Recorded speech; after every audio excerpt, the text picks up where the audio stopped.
extraction of hydrocarbons have resulted in significant ecological damages to the water, to the air, to the land. So the world desperately, urgently needs to decarbonize, but it's obviously a tremendous challenge as well. Solar energy is the largest growing source of energy in the world every year of the 2020s. Solar energy is developing at such a pace that people are now concerned that it's displacing people, food production, and wildlife. And so we're increasingly seeing solar developers trying to site solar panels on farmland, and that creates a conflict. And that makes it so important for us to try to understand how it fits into particular contexts, at what spatial scales it's rolled out.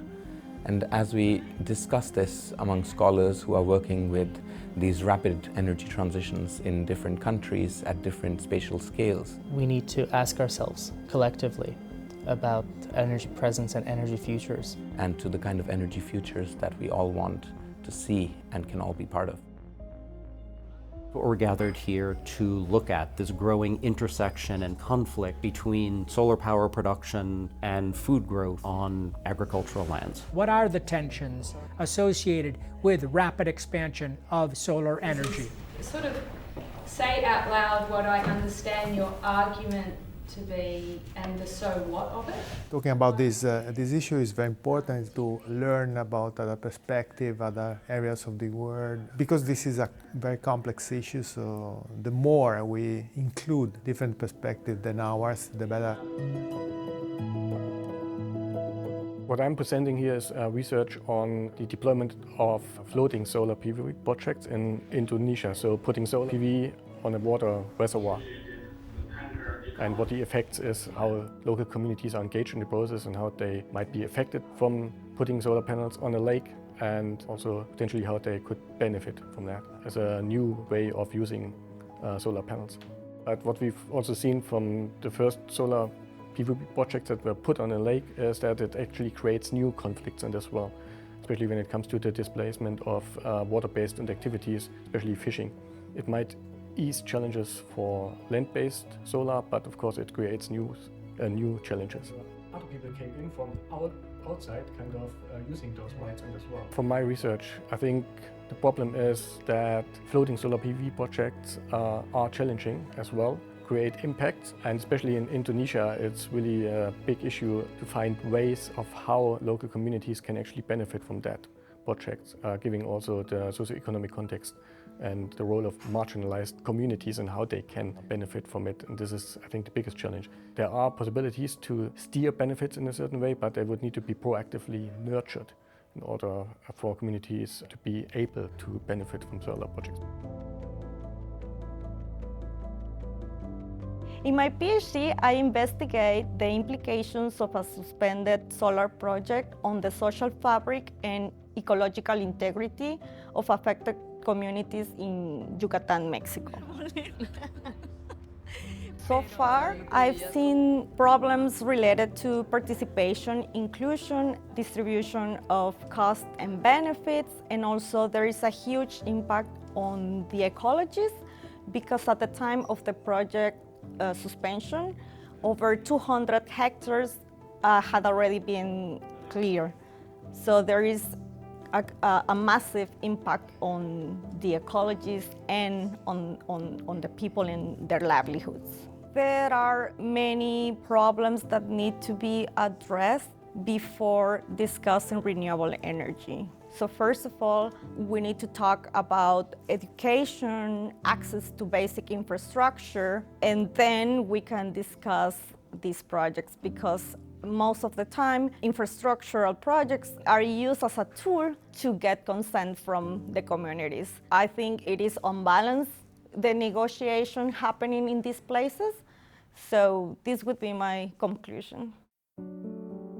My current research project is about this concept, agrivoltaic, which is essentially a dual-use strategy.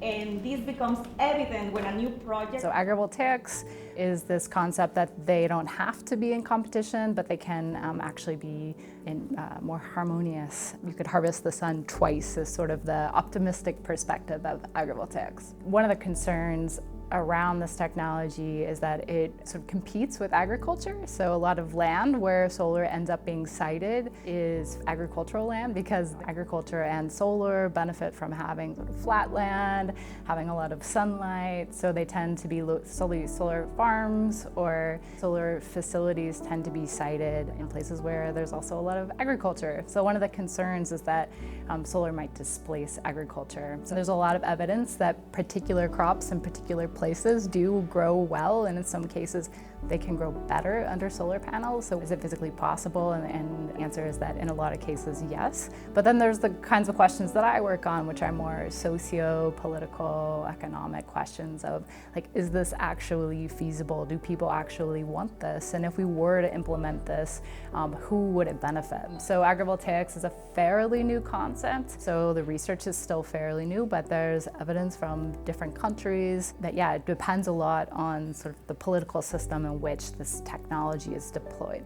Towards the goal of preserving agricultural land, they've kind of mandated that new solar projects have to use agrivoltaics. But what's happened is that essentially they're companies rather than farmers who end up operating these agrivoltaics systems. So they still end up having the same effect of displacing agriculturalists or farmers. There's lots of different ownership arrangements and ways this could play out, and I think that matters a lot. I'm still working on the politics and the governance and the ethical issues of climate change. One of the most important things of the politics of climate change is to understand how to win the resistance of the incumbents of the fossil fuel industry and the block of powers. Through my research, I think that I can draw some preliminary conclusion, and I believe that agrivoltaics actually increasingly perceived as something dangerous. This negative position towards other different types of energy transition, or to some extent also to the concept itself of we need an energy transition, something that can disrupt the Italian way of life, food productions and wine productions. I have strong suspicion that this strategy is working, because I see that there's some mounting pressure, a mounting consensus opposing agrivoltaics, and the steadily and rapidly decreasing consensus on the necessity of the energy transition.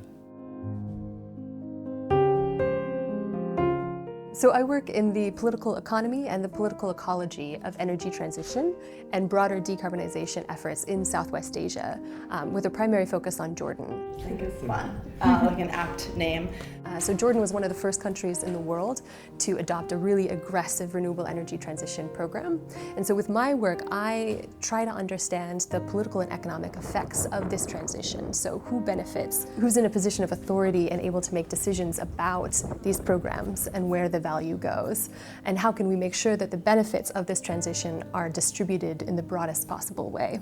So we know from a lot of great work over many, many years in political economy and in political ecology that incumbent actors have a lot of power over transition processes. In a place like Jordan, you actually have some really surprising outcomes, where certainly there are some really interesting opportunities, for example, for community solar projects.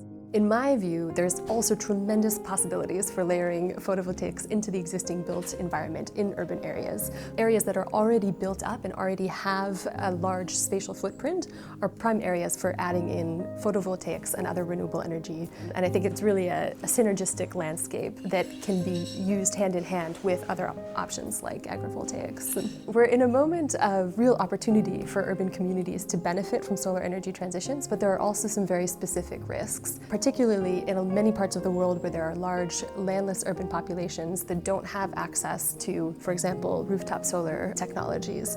And so as we're thinking about just and equitable energy transitions, thinking about the spatial arrangements of siting and permitting and where we're placing these infrastructures needs to be part of bigger conversations about how we create thriving communities in urban spaces and in rural spaces, and how to do this in such a way that solar growth in one area doesn't sacrifice the livelihoods of individuals in another area. One of the things I've been researching, the rollout of large-scale renewable energy in rural Australia. This is our problem, I think.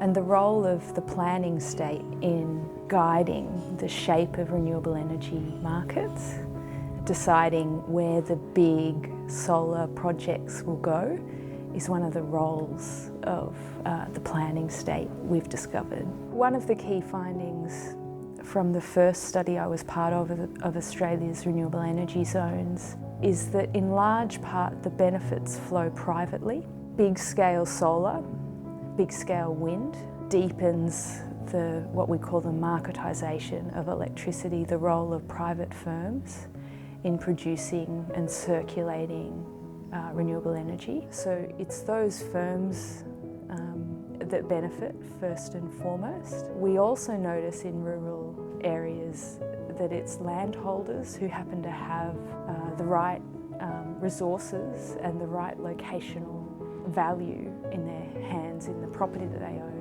They are the ones that win.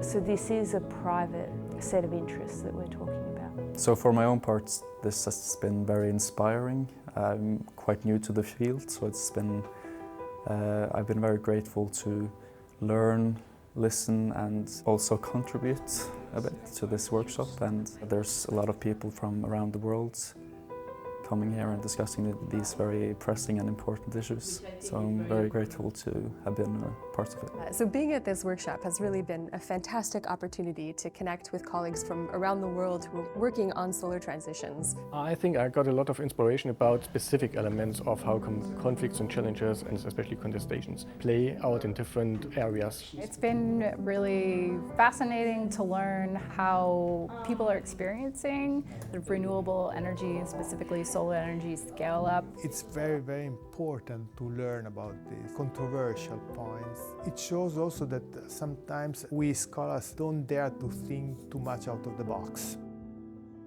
It's been a very generative workshop. And looking back, what a fantastic project. For the past 3 years, we've produced a lot of journal articles, edited collections, and books. And I think this poem that I wrote before it all started sums it up nicely.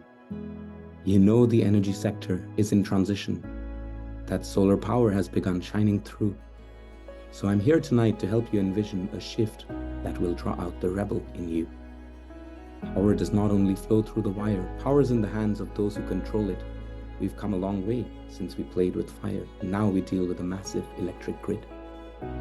It's fueled by geothermal, coal and oil, gas, hydro, wind, solar and nuclear. Some pull ancient carbon out from the soil, the others are cleaner. This much is clear. Each nation has different energy resources that comprise its current grid supply mix. Those without renewable energy sources don't want to go carbon-free just for kicks. Even those with high renewable potential have a legacy of key sectoral actors. Transitions are not logically sequential, but driven by political economic factors. Take Portugal, which is blessed by the sun, yet keeps importing coal for its power. Solar is cheaper, but change is no fun for those minting money with coal by the hour. Yet companies alone don't deserve all the blame. Governments sign contracts for decades to come. Shareholders' profits are part of the game, and the prospects for rapid transition look glum. Yet what of the climate refugees worldwide and the urgency to address global warming? As a people, the future is ours to decide. We'll take parliaments by voting and storming. Lasting change rarely happens through revolution. Science can sustain political pressure. Thanks to solar technological evolution, transition is favored by economic measure. As researchers, we put our weight behind sustainable pathways to help us embrace the future energy grids that we find can improve upon what they must quickly replace. This is by no means an easy task, because we have to be good at outreach, with a message that sure is a lot to ask of others while we practice what we preach. Should I go to that faraway meeting, even though it means flying there and back? But windows of opportunity are fleeting. What happens if I don't push others to act? But while we face moments of self-doubt, the need to lower carbon emissions is clear. Rules are not ours to accept, but to flout if they bring planetary destruction near. In Portugal, this means aiding fast solar uptake to complement hydro and wind power sources towards a cent-per-cent clean energy state, combining techno and regulatory forces. And what of Norway, where local consumption is clean while we keep drilling oil from the sea? Does a smart grid for our own population make us blameless citizens, you and me? I'm working to find better ways to assess what is truly sustainable and what is not, because for us to work our way out of this mess, this is the only big chance that we've got. The energy transition, as we tend to call it, is not a pipe dream in a faraway future. It demands our full intelligence and wit to secure justice for all living creatures. I focus on relations that hold to account the things people try to legitimate. And my analysis of what I have found is evidence that we need to differentiate between business as usual solutions that keep some of us better off at great cost to others, and disruptive change that enables a leap to a common network as sisters and brothers. Let's gather together to empower the fixes that need political support, financial nurture, and enable low-carbon power grid mixes for a bright global solar energy future.